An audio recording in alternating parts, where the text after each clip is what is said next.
Assalamualaikum warahmatullahi wabarakatuh. Apa kabar teman-teman semuanya? Semoga teman-teman sehat walafiat ya. Nah, teman-teman, sekarang kita masuk ke tema 8, lingkungan sahabat kita. Subtema 3, pembelajaran kedua, kelas 5. Sebelum memulai pembelajaran, seperti biasa, Bunda akan menyampaikan tujuan pembelajarannya terlebih dahulu. Yang pertama, siswa dapat menguraikan urutan peristiwa atau tindakan yang terdapat pada gambar atau teks non-fiksi. Yang kedua, siswa dapat menganalisis siklus air dan dampaknya pada peristiwa di bumi serta kelangsungan makhluk hidup. Nah, sebelum memulai pembelajaran, mari kita membaca basmalah. Bismillahirrohmanirrohim. Yang kedua, teman-teman harus fokus ya. Nah, di sini ada pelajaran sebelumnya mengenai daur air tanah. Tentunya teman-teman sudah melakukan percobaan daur air tanah ya teman-teman. Di sini kemarin teman-teman diminta untuk menonton video dan melakukan percobaan. Nah, teman-teman, sekarang peristiwa yang terjadi pada gambar. Untuk gambar yang pertama, peristiwa pengambilan air bersih oleh warga sekitar. Yang kedua, gambar yang kedua, ada warga sedang mencuci pakaian menggunakan air yang keruh ataupun kotor. Gambar yang ketiga, adanya sungai yang dipenuhi dengan sampah, ya. Berarti airnya kotor. Dan gambar yang terakhir, sungai yang terlihat sangat bersih sehingga dijadikan tempat wisata oleh warga sekitar. Nah, teman-teman, di antara keempat gambar ini memiliki persamaan. Persamaannya itu adalah sama-sama menggunakan air. Nah, perbedaannya untuk gambar yang pertama itu menggunakan air yang bersih. Untuk gambar yang kedua ini, warganya menggunakan air yang keruh ataupun kotor. Yang ketiga, di sini teman-teman bisa lihat sungainya sangat kotor. Berarti airnya kotor ya. Dan yang keempat, tidak terlihat satupun sampah di sungai. Saking bersihnya ya teman-teman, dijadikan tempat wisata oleh warga sekitar. Seperti itu. Penyaringan air bersih, perubahan lingkungan menyebabkan berkurangnya persediaan air bersih. Ada banyak air yang tercemar sehingga tidak dapat digunakan secara langsung oleh masyarakat. Secara fisik, air bersih harus jernih, tidak berwarna, tawar, dan tidak berbau.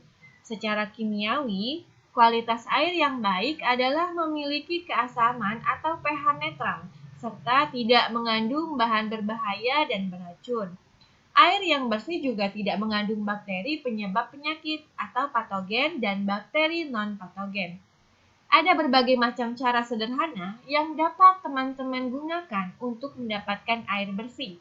Cara yang biasa digunakan adalah dengan membuat saringan air, yaitu membuat penjernih air sederhana.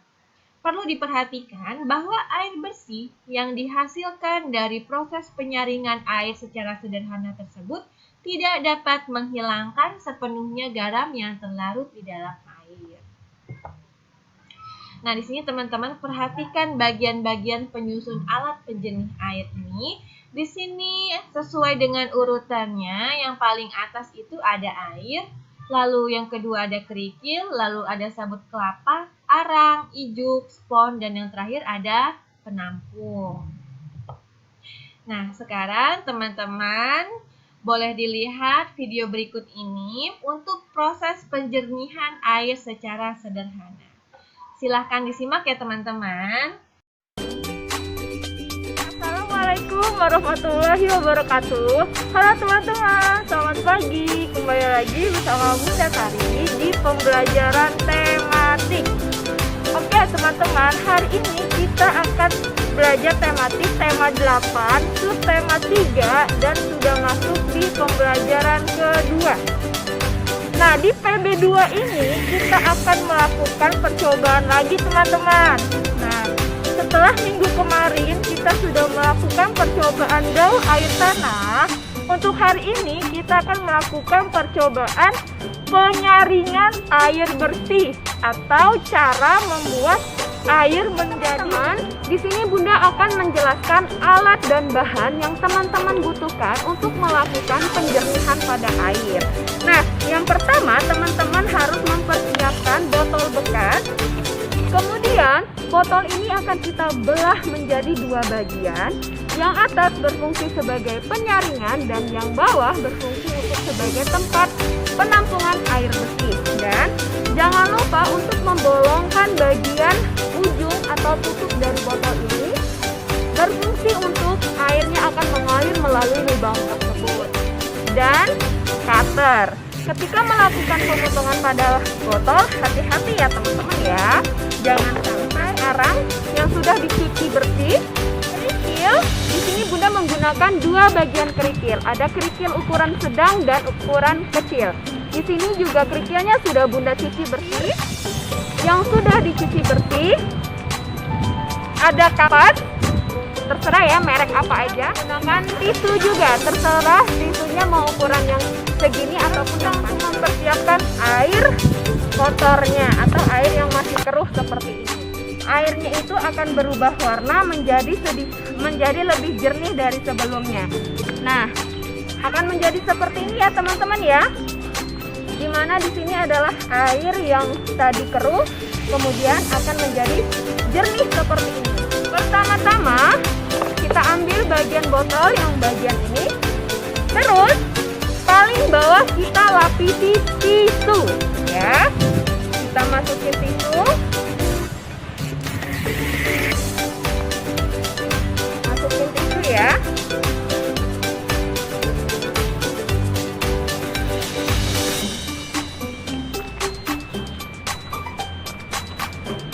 Setelah memasukkan tisu ke dalam ini, kita masukkan kapas. Ada beberapa kapas yang harus kita masukkan.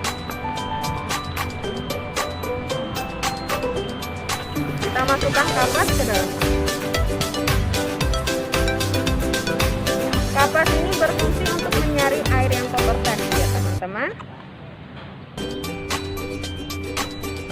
Setelah kapas dan tisu dimasukkan, kita masukin arang ya, beberapa kita masukin.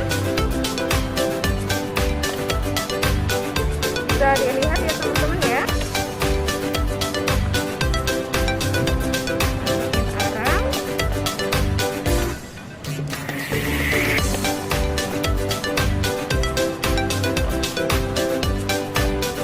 Setelah arang dimasukin ke dalam botol, selanjutnya kita akan memasukkan kerikil yang berukuran kecil ya. Ini yang kecil ya, kita masukkan ke yang kecil kerikilnya.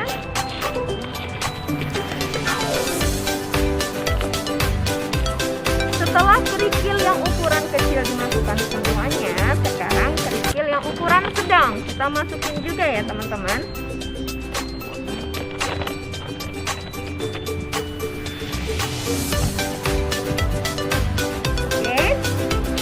Boleh kita masukin ke sini ya.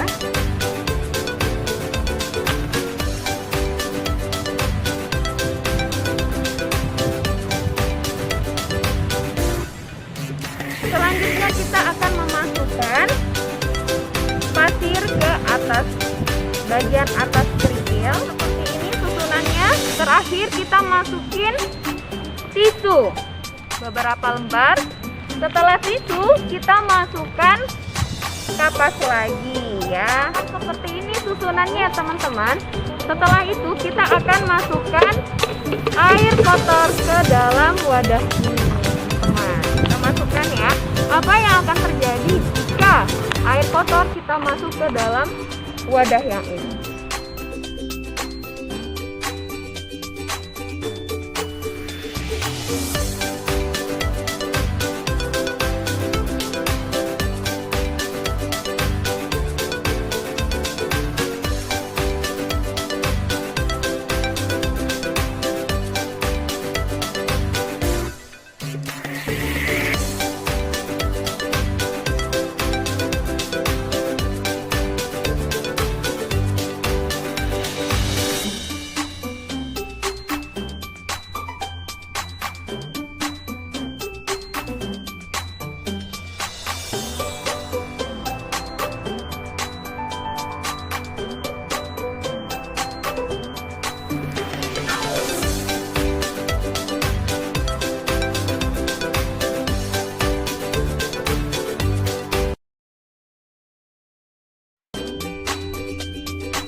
percobaan penjernihan air.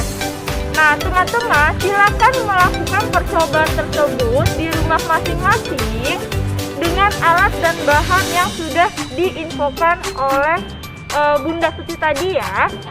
Nah, setelah teman-teman melakukan percobaan, teman-teman silakan mengirimkan foto atau video ke wali kelasnya masing-masing.